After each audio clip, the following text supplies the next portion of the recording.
വിറ്റ കാര്യത്തെക്കുറിച്ച് അറിയുന്ന സമയത്ത് നമ്മുടെ ചന്ദ്രമതി ശ്രുതിയുടെ അടുത്ത് ചോദിക്കുന്നുണ്ട് കേട്ടോ. അപ്പൊ സ്വത്തുമില്ല, പാർലറും ഇല്ല. രേവതിയാണെന്നുണ്ടെങ്കിൽ അറ്റ്ലീസ്റ്റ് ഇപ്പൊ ഡെക്കറേഷൻ ജോലി അത് ഇതെന്നൊക്കെ പറഞ്ഞിട്ട് ഓരോന്നും ചെയ്യുന്നുണ്ട്. നീ വെറും മാസ ശമ്പളക്കാരിയാണല്ലേ എന്നുള്ള കാര്യത്തെക്കുറിച്ച് അപ്പോഴേക്കും അച്ഛമ്മ ചന്ദ്രയുടെ അടുത്ത് നിർത്താൻ വേണ്ടി പറയുന്നുണ്ട്. എന്നതിന് ശേഷം നീ പറഞ്ഞതെല്ലാം ശരി തന്നെയാണ്, പക്ഷേ ഒരു കള്ളം മറയ്ക്കാൻ വേണ്ടിയിട്ട് നീ എത്ര കള്ളമാണ് പറഞ്ഞിരിക്കുന്നത്. ഇത് ആരംഭത്തിൽ നീ പറഞ്ഞിട്ടുണ്ടായിരുന്നെങ്കിൽ ഒരു ദിവസത്തേക്ക് നീ ചീത്തവിളിയൊക്കെ ചിലപ്പോൾ കേൾക്കേണ്ടി വരുമായിരിക്കും. അത് കഴിഞ്ഞാൽ എല്ലാം തന്നെ ശരിയാവുമായിരുന്നു. കള്ളം പറഞ്ഞിട്ട് നീയും ഭയന്ന് ജീവിക്കേണ്ട ആവശ്യമില്ലായിരുന്നു. കള്ളം എന്ന് പറയുന്നത് കാലിന് തറയ്ക്കുന്ന മുള്ളു പോലെയാണ്. കുത്തിയ ഉടനെ തന്നെ അതെടുത്ത് കളഞ്ഞിട്ടില്ല എന്നുണ്ടെങ്കിലുണ്ടല്ലോ, ദിവസം കഴിയും തോറും അത് ചീഞ്ഞളിഞ്ഞ് കാല് തന്നെ വെട്ടിക്കളയേണ്ട അവസ്ഥയാകും. തെറ്റ് തന്നെയാണ് അച്ഛമ്മ എന്നുള്ള കാര്യം ശ്രുതി ഏറ്റു പറയുന്നുണ്ട്. പക്ഷെ നമ്മുടെ രവി ചോദിക്കുന്നത് ഇതുവരെ പറഞ്ഞതൊക്കെ ഇരിക്കട്ടെ, ഇപ്പൊ പറഞ്ഞതെങ്കിലും സത്യമാണോ എന്നുള്ള കാര്യത്തെക്കുറിച്ചാണ് കേട്ടോ. ഇത് കേൾക്കുമ്പോൾ നമ്മുടെ ശ്രുതി കുറച്ചു നേരം ഒന്ന് ആലോചിച്ചതിന് ശേഷമാണ് കേട്ടോ പറയുന്നത്. ഇപ്പൊ പറയുന്നതും കള്ളൊക്കെ തന്നെയാണല്ലോ, പക്ഷേ ഞാൻ പറയുന്നത് സത്യമാണെന്നാണ് എല്ലാവരുടെ മുമ്പെന്ന് പറയുന്നത്. ഇനി നീ എന്തെങ്കിലും മറയ്ക്കുന്നുണ്ടോ എന്നുള്ള കാര്യങ്ങളെ കുറിച്ചും കൂടി രവി ചോദിക്കുന്ന സമയത്ത് ഇല്ല, എല്ലാം പറഞ്ഞു, ഇതാണ് സത്യം എന്ന് പറയാണേ. അങ്ങനെ ഇനി അവസാനമായിട്ട് എല്ലാ കാര്യങ്ങളും അവള് പറഞ്ഞല്ലോ, ഇനി എന്താ ചെയ്യേണ്ടെന്നുള്ള കാര്യത്തെക്കുറിച്ച് അമ്മ പറ. ഇതിന് അവളെ മാത്രം കുറ്റം പറയാൻ വേണ്ടി പറ്റില്ല. ചന്ദ്രയുടെ അതിമോഹമാണ് അവളെ കൊണ്ട് കള്ളം പറയിപ്പിച്ചത്. എന്തായാലും കഴിഞ്ഞതൊക്കെ കഴിഞ്ഞു. ഇനിയെങ്കിലും സത്യസന്ധമായിട്ട് കുടുംബത്തോടു കൂടി ജീവിക്കാൻ വേണ്ടിയിട്ട് നീ ശ്രമിക്കണം എന്ന് പറയാണേ. എന്നൊക്കെ പറഞ്ഞ് ശ്രുതി തലയാട്ടുന്നൊക്കെ ഉണ്ട് കേട്ടോ. തുടർന്ന് രവിയും പറയുന്നുണ്ട് അമ്മ പറഞ്ഞതുപോലെ തന്നെ ഇനി ഈ കുടുംബത്തിൽ സത്യസന്ധമായിട്ട് ശ്രുതിക്കും അതുപോലെ നല്ല രീതിയിൽ ഒരു ഭാര്യയായിട്ട് നീ ജീവിക്കണം എന്നുള്ള കാര്യങ്ങളെ കുറിച്ച് നീ പറഞ്ഞ വാക്കുകളെല്ലാം ഞാൻ സത്യവാക്കായിട്ടാണ് എടുക്കുന്നതെന്നും കൂടി രവി പറയാണ് കേട്ടോ. അതെന്ത് വാക്ക്, അങ്ങനെയൊന്നും പറഞ്ഞാൽ പോരാ, സത്യം സത്യം തന്നെ ആയിരിക്കണം. രേവതി നീ പോയിട്ട് കർപ്പൂരം കത്തിച്ചു കൊണ്ടുവരാൻ വേണ്ടിയിട്ട് അച്ഛമ്മ പറയാണ് കേട്ടോ. അപ്പോഴേക്കും നമ്മുടെ ചന്ദ്രമതിക്ക് ദേഷ്യം വരുന്നുണ്ട്. കർപ്പൂരം മാത്രമല്ല തേങ്ങയും കൂടി എടുത്തിട്ട് അവളുടെ തലയിലിട്ട് ഒട്ടയ്ക്കണം എന്ന് പറയണേ. ഇത് കേൾക്കുമ്പോൾ വർഷ ശ്രീകാന്തിന്റെ അടുത്ത് ചോദിക്കുന്നുണ്ട് കേട്ടോ, എന്താ നിന്റെ അമ്മ ഇത്രയും ദേഷ്യപ്പെടുന്നത് എന്നുള്ള കാര്യത്തെക്കുറിച്ച്. ഏറ്റവും കൂടുതൽ വിശ്വസിച്ചതും തലയിലേറ്റി നടന്നതും അല്ലേ, അതിന്റെ ദേഷ്യമാണെന്ന് പറയണേ ശ്രീകാന്ത് മറുപടിയായിട്ട്. അങ്ങനെ രേവതി കർപ്പൂരം കത്തിച്ചു കൊണ്ടുവരുന്ന സമയത്ത് ശ്രുതി ഇങ്ങോട്ട് വാ എന്ന് പറഞ്ഞുകൊണ്ട്, ഒരു പെൺകുട്ടി എന്ന് പറയുന്നത് ഇത് കർപ്പൂരം മാതിരി ദീപം പോലെ ഇങ്ങനെ തെളിഞ്ഞു നിൽക്കണം, എന്നാൽ മാത്രമേ കുടുംബം നന്നായിട്ടിരിക്കുള്ളൂ. നീ ഈ കർപ്പൂരത്തെ സാക്ഷിയായിട്ട് സത്യം പറയണം. ഇനി ഈ വീട്ടിലൊരു കള്ളം പറയില്ല എന്നും ഈ കുടുംബത്തിന് ഏറ്റ മരുമകളായിട്ട് സത്യസന്ധമായിട്ട് ജീവിക്കൂ എന്ന് പറഞ്ഞുകൊണ്ട് സത്യം ചെയ്യണം. അപ്പോഴേക്കും നമ്മുടെ ചന്ദ്രയാണെന്നുണ്ടെങ്കിൽ കല്ലുതുള്ളി വീഴുന്നുണ്ട് കേട്ടോ അങ്ങോട്ട്. അവളെ വരട്ടാതെ അവളെ കൊണ്ട് സത്യം ചെയ്യിപ്പിച്ചും കണ്ട് ഇവിടെ ജീവിപ്പിക്കാനാണോ നിങ്ങൾ തീരുമാനിക്കുന്നത്? ചന്ദ്ര, ശ്രുതിക്ക് കാര്യങ്ങളെല്ലാം നേരത്തെ അറിയുമെന്നുള്ള കാര്യത്തെക്കുറിച്ച് പറഞ്ഞില്ലേ, പിന്നെ ഇനിയിപ്പോ നമുക്കെന്താ? അങ്ങനെ അച്ഛമ്മ വീണ്ടും ശ്രുതിയുടെ അടുത്ത് സത്യം ചെയ്യാൻ വേണ്ടി പറയാണ്. അങ്ങനെ കർപ്പൂരത്തെ സാക്ഷിയാക്കിയിട്ട് ശ്രുതി സത്യം ചെയ്യുന്നുണ്ട് കേട്ടോ. പക്ഷേ നമ്മുടെ ശ്രുതിയുടെ കാര്യങ്ങളൊക്കെ കണ്ടിട്ട് സച്ചിക്ക് ഒട്ടും വിശ്വസനീയമായിട്ട് തോന്നുന്നില്ല കേട്ടോ. എന്തൊക്കെയോ കളത്തര ഇനി ഒപ്പിക്കുന്നുണ്ടെന്നുള്ള രീതിയാണ് ആ മുഖം കാണുന്ന സമയത്ത് സച്ചിക്ക് മനസ്സിലാവുന്നത്. അങ്ങനെ സത്യം ചെയ്തതിന് ശേഷം നമ്മുടെ ചന്ദ്രമതിയുടെയും അതുപോലെ തന്നെ രവിയുടെയും കാലിൽ വീണിട്ട് മാപ്പ് ചോദിക്കാൻ വേണ്ടി പറയുന്നുണ്ട്. അപ്പോഴേക്കും രവി, അമ്മ അതിൻ്റെയൊക്കെ ആവശ്യമുണ്ടോ? അവള് സത്യം ചെയ്തില്ല എന്നുള്ള കാര്യം ചോദിക്കുമ്പോൾ അത് പോരാ രവി, ഇങ്ങനെ ചില കാര്യങ്ങളും കൂടി ചെയ്താലേ അവൾക്ക് പിന്നീട് തെറ്റ് ചെയ്യുന്ന സമയത്ത് ബോധം വരുള്ളൂ. അങ്ങനെ എല്ലാവരുടെ മുമ്പിലായിട്ട് പറയുന്നുണ്ട്, ഞാൻ കള്ളം പറഞ്ഞത് തെറ്റ് തന്നെയാണ്, എല്ലാവരും എന്നോട് ക്ഷമിക്കണമെന്ന് പറഞ്ഞിട്ട് ചന്ദ്രമതിയുടെ കാലിലും അതുപോലെ എല്ലാവരുടെ കാലിലൊക്കെ വീഴുന്നുണ്ട് കേട്ടോ ശ്രുതി. ചന്ദ്രമതിയാണെന്നുണ്ടെങ്കിൽ അനങ്ങാപ്പാറ പോലെ എവിടെന്നുള്ള ഭാവം പോലും നോക്കാണ്ടാണ് കേട്ടോ നിൽക്കുന്നത്. അങ്ങനെ അവരുടെ അടുത്ത് ഉള്ളിലേക്ക് പോകാൻ വേണ്ടി പറയുമ്പോഴേക്കും അമ്മ എന്ന് പറഞ്ഞിട്ട് വിളിക്കുകയാണ് കേട്ടോ നമ്മുടെ ചന്ദ്രമതി. നീ ഒന്നും പറയണ്ട, നിങ്ങൾ ഉള്ളിലേക്ക് പോയെന്ന് പറഞ്ഞിട്ട് നമ്മുടെ ശ്രുതിയെയും ഉള്ളിലേക്ക് പറഞ്ഞു വിടുവാണ്. അങ്ങനെ ശ്രുതി മുറിക്കകത്ത് കയറിയിട്ട് ഡോർ അടയ്ക്കുന്നതിന് മുമ്പ് സച്ചിയും രേവതിയും നല്ല കലിപ്പോട് കൂടി നോക്കുന്ന ഒരു രീതിയാണ് കേട്ടോ കാണിക്കുന്നത്. അത് കാണുമ്പോഴേ ഇവർക്ക് എന്തൊക്കെയോ ഒരു പന്തികേട് തോന്നുന്നുണ്ട്. അങ്ങനെ അവർ പോയി കഴിഞ്ഞതിന് ശേഷം എല്ലാവരും കൂടി ഇങ്ങനെ ഇരിക്കുന്നുണ്ട് കേട്ടോ. ശ്രുതിയും ഇല്ല, ബാക്കി എല്ലാവരും ഉണ്ട്. ആ സമയത്ത് അച്ഛമ്മ പറയുന്നുണ്ട്, ചന്ദ്രേ, ശ്രുതി കള്ളം പറയാൻ വേണ്ടിയിട്ട് നീ ഒരു കാരണമാണ്. നിന്റെ അതിമോഹം, സ്വത്ത്, പണം ഇതൊക്കെ നമ്മൾ അധ്വാനിച്ചുണ്ടാക്കിയാൽ മാത്രമേ സ്ഥിരമായിട്ട് നിൽക്കുള്ളൂ. ഇങ്ങനെ ചുമ്മാ കിട്ടണം എന്നുള്ള കാര്യത്തെക്കുറിച്ച് വിചാരിക്കുന്നതൊന്നും ഒരിക്കലും നിലനിൽക്കില്ല. ശ്രുതി ചെയ്ത തെറ്റിന് ആരംഭം കുറിച്ചത് നീയാണ്. രേവതിയാണെന്നുണ്ടെങ്കിൽ തങ്കപ്പെട്ട പെണ്ണാണ്, എന്നാ അവള് കഴിവില്ലാത്ത വീട്ടിലെ പെണ്ണാണെന്ന് പറഞ്ഞിട്ട് അവൾക്ക് ഒരു വിലയും നീ കൊടുക്കുന്നില്ല. ഇതെല്ലാം ശ്രുതി കാണുന്നുണ്ടല്ലോ. അങ്ങനെ നിന്റെ അടുത്ത് പരിഗണന കിട്ടണം എന്ന് വിചാരിച്ചിട്ട് അവൾ കള്ളം പറഞ്ഞു. ഒരു കാര്യം നീ ഓർത്തോ, പണം ജീവിക്കാൻ വേണ്ടിയിട്ട് ആവശ്യമാണ്, പക്ഷേ ജീവിതം എന്ന് പണമാക്കി മാറ്റരുത്. അച്ഛമ്മ പറഞ്ഞത് കറക്റ്റ് ആണെന്ന് അപ്പോഴേക്ക് സച്ചി. പണം എത്ര ഉണ്ടെങ്കിൽ പോലും നമുക്ക് ഭക്ഷണം മാത്രമേ കഴിക്കാൻ വേണ്ടി പറ്റുള്ളൂ, പണത്തെ കഴിക്കാൻ വേണ്ടി പറ്റില്ലല്ലോ. സച്ചിയെ സപ്പോർട്ട് ചെയ്യാൻ വേണ്ടിയിട്ട് നമ്മുടെ വർഷയെ അപ്പൊ പറയുന്നുണ്ട് കറക്റ്റ്. പണം കണ്ടെത്തുന്നതിന് മുമ്പ് മനുഷ്യരെന്താ ജീവിച്ചിട്ടില്ലായിരുന്നോ? പണത്തെക്കാൾ വലുത് മനുഷ്യരാണെന്നുള്ള കാര്യം ശ്രീകാന്തും. അപ്പോഴേക്കും ചന്ദ്രയ്ക്ക് ദേഷ്യം വരുന്നുണ്ട് കേട്ടോ. എന്താടാ നിങ്ങൾ എല്ലാവരും കൂടിയിട്ട് എനിക്ക് എന്താ പാഠം പഠിപ്പിക്കാണോ? ഇത് കേൾക്കുമ്പോൾ രവി പറയുന്നുണ്ട് നമ്മുടെ പ്രായത്തിനനുസരിച്ചിട്ടുള്ള പക്വത നമുക്കില്ല എന്നുണ്ടെങ്കിൽ നമ്മളെക്കാൾ ചെറിയ ആൾക്കാരെ നമുക്ക് പാഠം പഠിപ്പിക്കും. അവൾ എന്നെ അത്രയ്ക്കും കബളിപ്പിച്ചിട്ടുണ്ട്, എന്നിട്ട് നിങ്ങളോ അവളെ ഇവിടെ തന്നെ നിർത്താൻ വേണ്ടിയിട്ടാണോ പറയുന്നത്?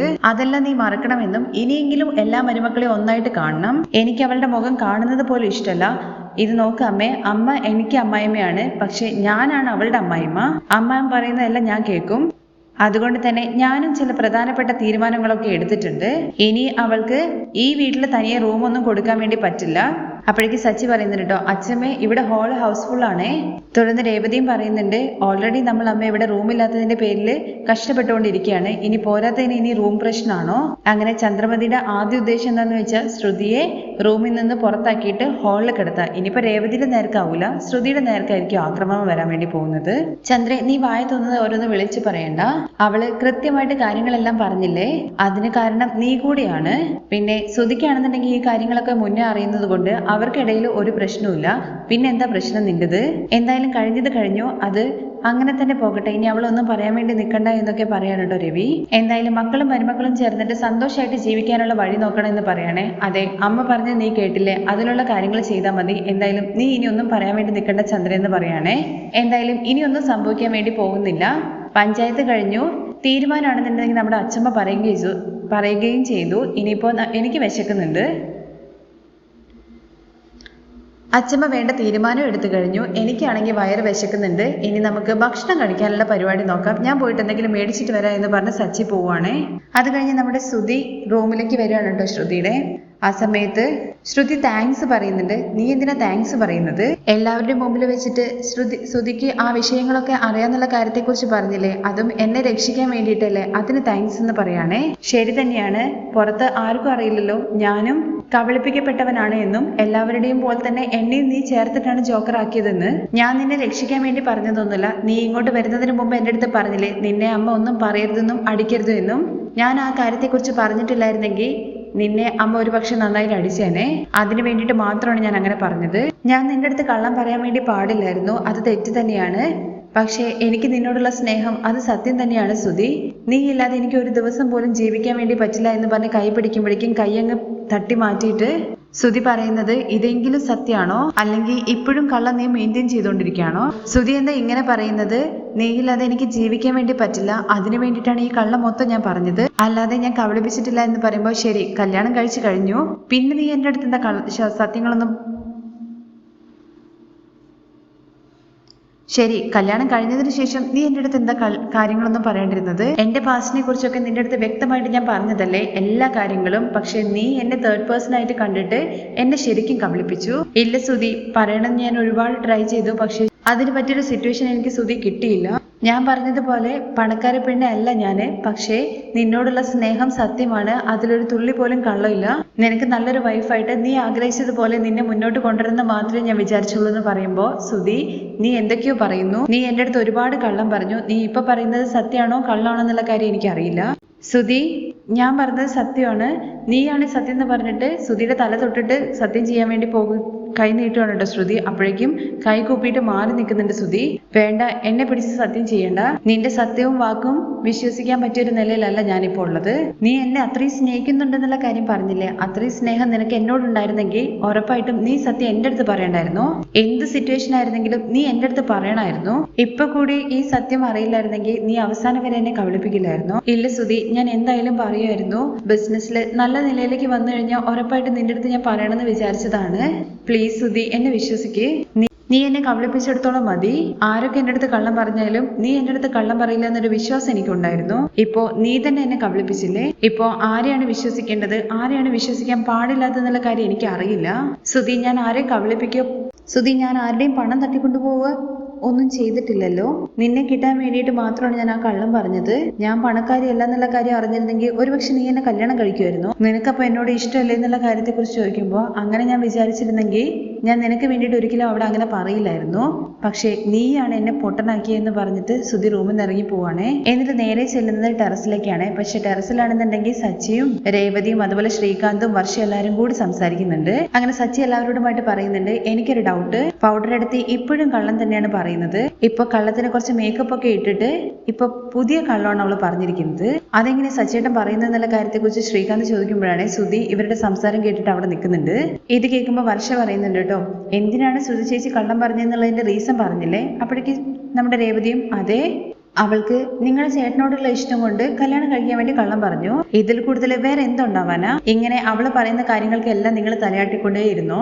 ഇപ്പൊ എന്താ സച്ചേട്ടൻ അത് വിശ്വസിക്കാൻ വേണ്ടി കഴിയില്ല എന്നുള്ള കാര്യത്തെ കുറിച്ച് പറയുന്നതെന്ന് ചോദിക്കുമ്പോൾ, എടാ ശ്രീകാന്തേ, പൗഡർ എടുത്ത് പറഞ്ഞതുപോലെ തന്നെ അവളുടെ അച്ഛൻ ചീത്തവനാണെന്ന് തന്നെ നിങ്ങൾ വിചാരിച്ചോ? എന്നാ അവരുടെ അമ്മ നല്ലവളല്ലേ? ഇപ്പൊ ചീത്ത ആളാണെന്ന് പറഞ്ഞിട്ട് അച്ഛൻ മരിച്ചു എന്ന് പറഞ്ഞിട്ട് ആ ഫോട്ടോ കൊണ്ടുവന്ന ആള് നല്ലവരായിട്ട് ജീവിച്ച് നല്ലവരുടെ കൂടെ ജീവിച്ച സ്വന്തം അമ്മയുടെ ഫോട്ടോ എന്തുകൊണ്ട് അവള് കൊണ്ടുവരാണ്ടിരുന്നത്? ഒരുപക്ഷെ അമ്മയെ പേടിച്ചിട്ടായിരിക്കും അങ്ങനെ ചെയ്യാണ്ടിരുന്നത് എന്നുള്ള കാര്യത്തെക്കുറിച്ച് രേവതി പറയുമ്പോ അയ്യോ എന്ന് പറയാണ് സച്ചി. ഇത് കേൾക്കുമ്പോൾ അത് കഴിഞ്ഞ് ശ്രീകാന്ത് പറയുന്നുണ്ട്, അച്ഛൻ ജയിലിൽ നിന്ന് മരിച്ചു എന്ന് പറഞ്ഞത് നമ്മൾ വിശ്വസിക്കാൻ വേണ്ടിയിട്ടാണ് ഫോട്ടോ കൊണ്ടുവന്നത്. പക്ഷെ വർഷ കുറച്ച് ആലോചിച്ചിട്ട് പറയുന്നുണ്ട് കേട്ടോ, സച്ചിയേട്ടൻ പറഞ്ഞതിന് കാര്യമുണ്ട്. അവര് പറഞ്ഞത് വെച്ച് നോക്കുന്ന സമയത്ത് ശ്രുതി ചേച്ചിയുടെ കൂടെയാണ് അമ്മ ജീവിച്ചിട്ടുണ്ടായിരുന്നത്. അവരുടെ ഫോട്ടോ എന്നാൽ ആർക്കും ഇതുവരെ കാണിച്ചില്ലല്ലോ. രേവതി ചേച്ചി ശ്രുതി ചേച്ചി പറഞ്ഞ കാര്യങ്ങളെ കുറിച്ച് ചേച്ചി നോട്ട് ചെയ്തിട്ടുണ്ടായിരുന്നു.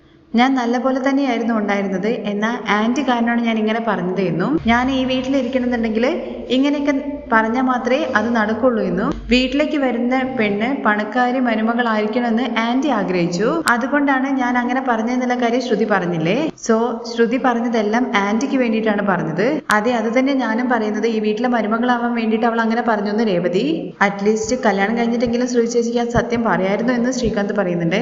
അങ്ങനെ പറഞ്ഞിട്ടുണ്ടായിരുന്നെങ്കിൽ അമ്മ അന്ന് തന്നെ അവളെ വീട് വിട്ട് ഓടിച്ചേനെ എന്നുള്ള കാര്യം രേവതി പറയുമ്പോ എന്ന് കരുതിയിട്ട് ഇത്രയും കള്ളം പറയുവാണോ? മലേഷ്യ, ഇളയച്ചൻ, ജയില്, മരണം, എന്തൊക്കെയാണ് ഒരു പടത്തിന്റെ സ്ക്രിപ്റ്റ് തന്നെ എഴുതി എന്നൊക്കെ വർഷ പറയുമ്പോഴേക്കും നമ്മുടെ സച്ചിയാണെന്നുണ്ടെങ്കിൽ പറയുന്നത് എന്താണെന്നറിയോ? ഇതെല്ലാം ചെറിയ ചെറിയ കള്ളങ്ങളാണ്, എന്നാൽ അവള് വലിയ എന്തോ കാര്യം മറയ്ക്കാൻ വേണ്ടിയിട്ടാണ് ഈ കള്ളങ്ങളൊക്കെ പറഞ്ഞത്. ശ്രുതി എല്ലാ കാര്യങ്ങളും പറഞ്ഞ് കഴിഞ്ഞതിന് ശേഷം അമ്മ അവളെ മേലെ ദേഷ്യപ്പെട്ടു. ആ സമയത്ത് ശ്രുതി എന്താ പറഞ്ഞത്?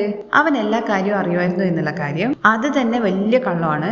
അതെങ്ങനെ സച്ചേട്ടൻ പറയാ എന്നുള്ള കാര്യത്തെ കുറിച്ച് ചോദിക്കുമ്പോ, ഒരാള് എപ്പോഴാ കള്ള് കുടിക്കുക എന്നുള്ള കാര്യം ചോദിക്കുമ്പോൾ നമ്മുടെ രേവതി പറയുന്നുണ്ട്, നിങ്ങൾ തന്നെ എപ്പോഴും കള്ള് കുടിക്കല്ലോ എന്നുള്ള കാര്യം. എന്റെ കാര്യത്തെക്കുറിച്ചല്ല, കുടിക്കാത്ത ഒരാള് എപ്പോഴാ കുടിക്കുക?